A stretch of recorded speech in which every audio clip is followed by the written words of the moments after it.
Well, good afternoon, guys. So it's 3:30, yep, PM local time. Today we're here at Skill Bay. Well, technically, I think Skill Bay is just on the other side over there. I don't know what this side's called, but it's interesting because this side where we're at right now, this is, it feels like, if you know Melbourne Hastings Beach or Summers Beach, Crib Point Beach, feels like that. You catch flatties and stuff like that out here. And it's a bay. And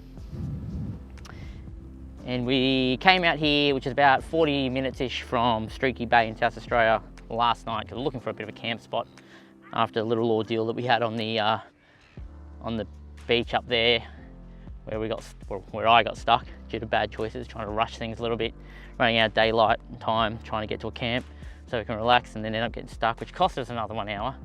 So, you know. But nice day today, Monday.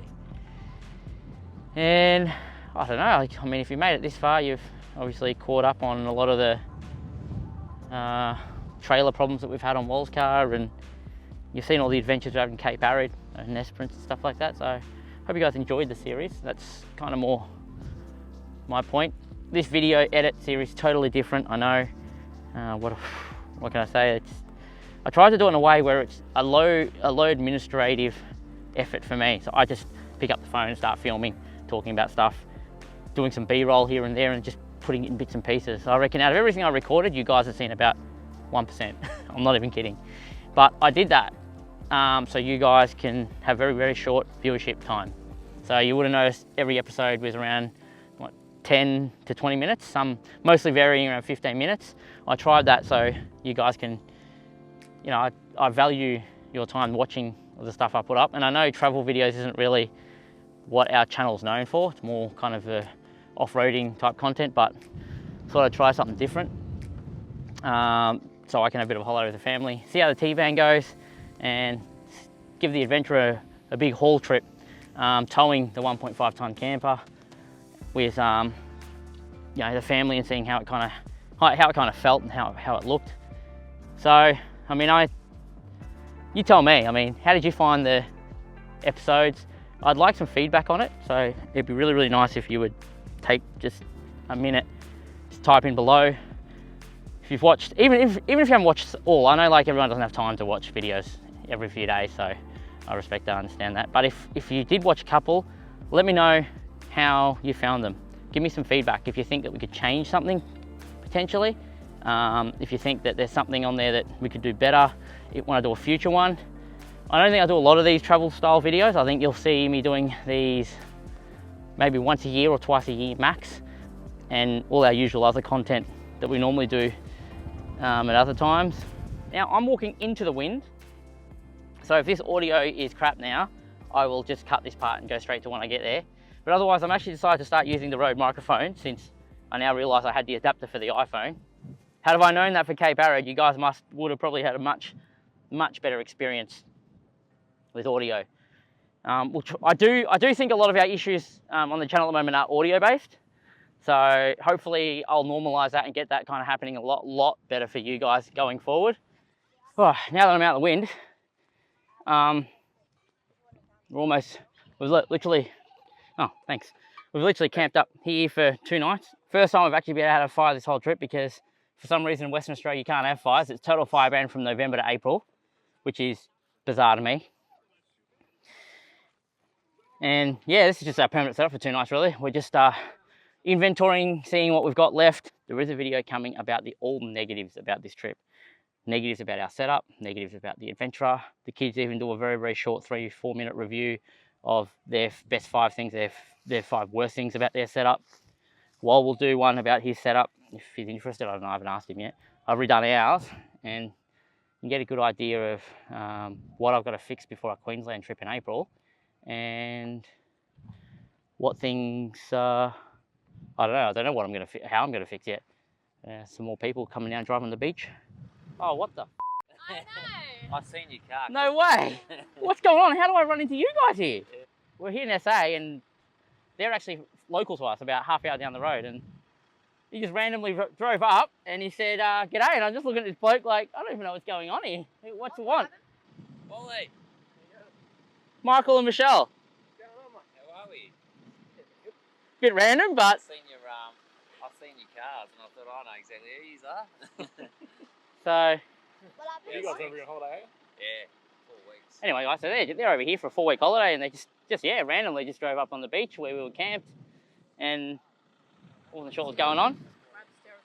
But, yeah, there you go, small world. You run into people that you know that live just down the road. While doing wall things at midnight.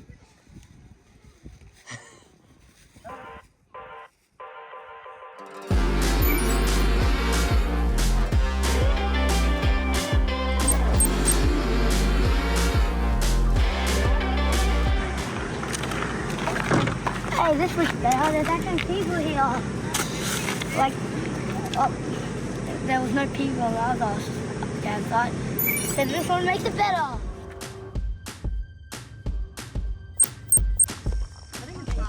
For $40 for the night for 2 cars. It's flushable toilet. The showers look good. Oh yeah, you already had a look? Yeah, well, look at the toilet. Ah, okay. So let's see what we get for $44 for 2 car spots overnight. Oh yeah, this actually looks not bad. Just find one that's vacant and we can have a look inside. Oh yeah, it's not bad. No, all the showers would look the same. No one's there. Yeah, it's a toilet, just so people to see. If you ever wondered, I think it's defib here. And the parents' room, which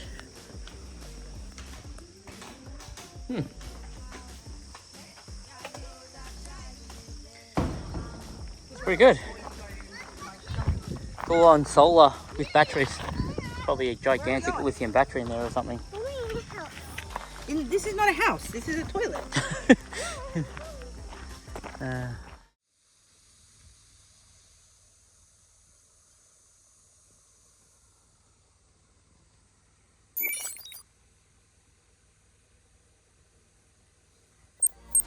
So we're just trying to move old Goanna along. He was into our rubbish over here.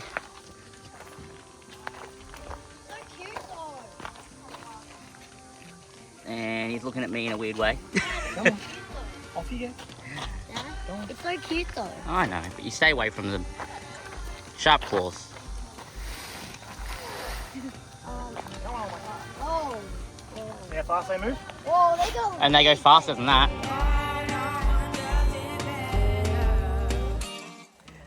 Oh yes, well, it is 6:30 local and we've just rocked up at Tinara. I think it's the barbecue facilities here, which is pretty cool. There's a lake and there's a swing.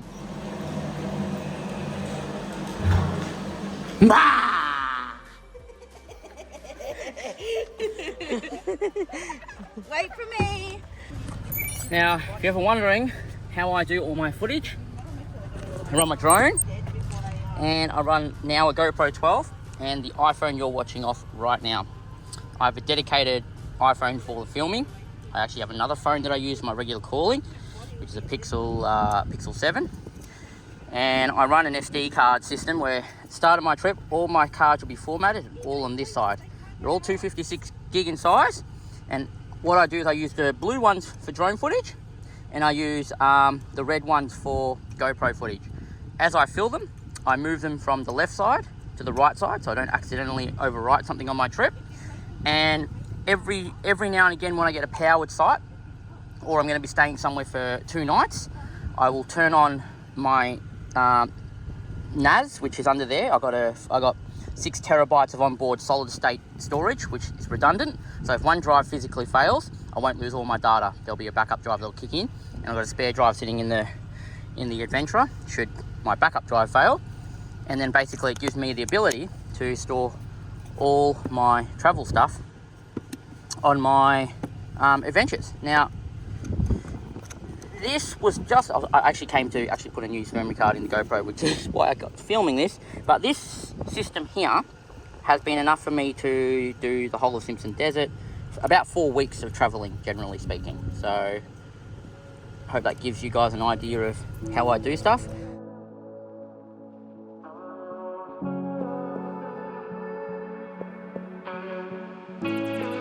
Looks like we've ran into a bit of a issue with pig again.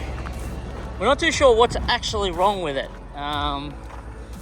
Just seems to be overheating.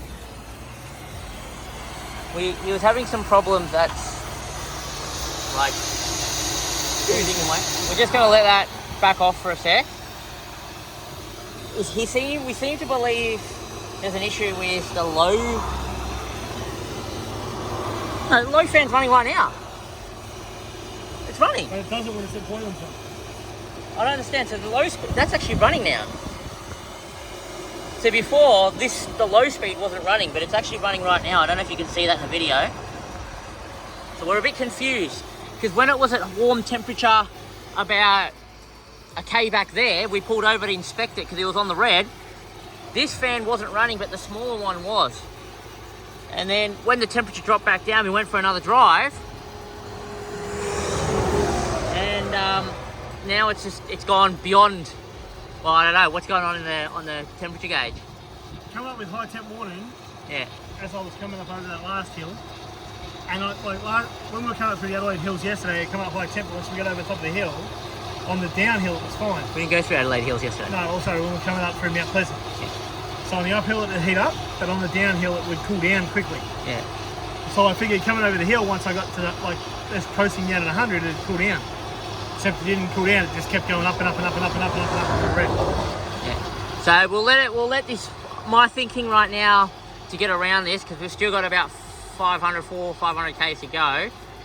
Today we've only got about 200 left, but what we might do is I might connect in the Vidant and force all fan tests on and just drive with those. Because we're not sure what's going on. There could be an issue with the tube. Jesus, Walt! That blew off a little boss. Jesus Christ! Yeah. Woo! That was bloody hot. You alright? Yeah, I'm right. I got about half a second warning with that noise. I go before I launched away.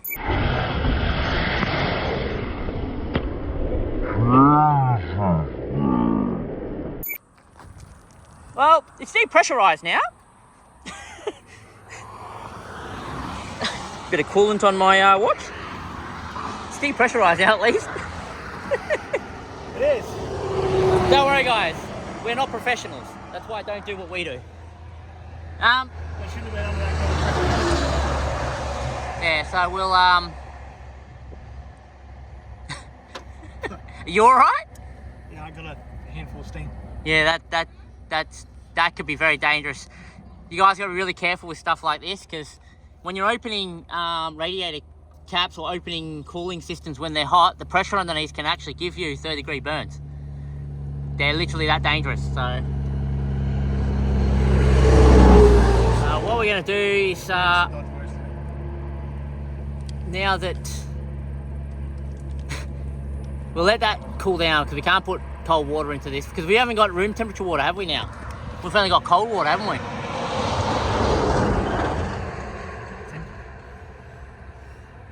So the problem is, because this is really hot, you can't even pour. Like, we've only got bottled fridge water at this point. I still have a half bottle of coolant. Yeah, you probably Concentrate. Yeah, you probably pour that in with some water. I could pour some of this water into it. Yeah. It would bring it.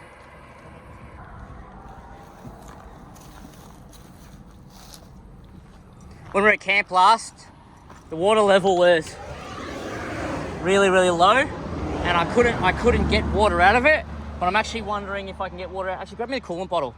Pour that coolant, that concentrate, into that bottle, and I'll try and fill this bottle with water. I think that's going to be our best bet.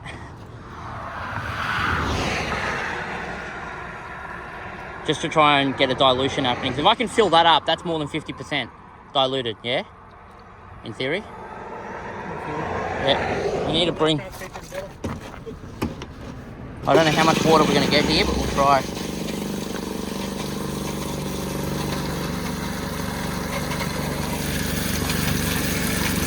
And at least that's warm. That's like, it's been exposed to atmosphere, well, against like the outside temperature while we've been driving, so it's not cold. But you never ever put cold water into the engine when it's hot. We're making a move. We can't get his high-speed fan working. It won't work until the car cools down, which is really weird. So as soon as his car goes back into normal running temp, it then triggers and both fans are running. It's almost like the relay's wrong. I've tried swapping the relays around with some of the spares that I've got. That hasn't fixed it, so we've just put the last amount of water we've got in there. We're going to try and limit to a servo 20 k's down here, so that's about 10-15 minutes of driving. He's up ahead running the heater full noise, windows down, and with the bonnet smidged up at 80 k's an hour. So we'll see how we go. Not looking good though. I'm going to try and, so we know the high speed works.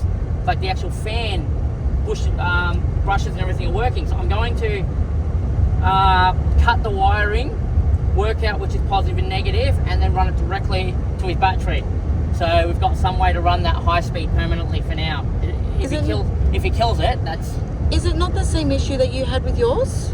No, that's what I just tried working out. Okay. So we tried to work that out.